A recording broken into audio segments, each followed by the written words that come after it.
Everyone! Ayan, at nagluto nga si Tita Wena ng napakasarap na pakbet Ilocana. Ayun, o diba? Ang sarap niyan, guys. Ayan, at ang method na to ni Tita Wena talaga namang katatakaman nyo. Ayan, ang ating red kamote top, super dark.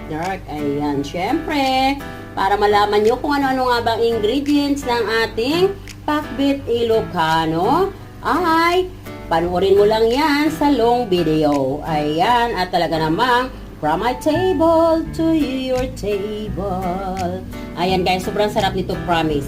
Isang putahe na naman na magpapataob sa inyong kaldero at talagang kaibigan ng family at syempre ikaw na nagluto.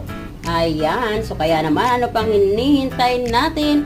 Halina kayo at panoorin na yan sa long video. Huwag lang pong kalimutan na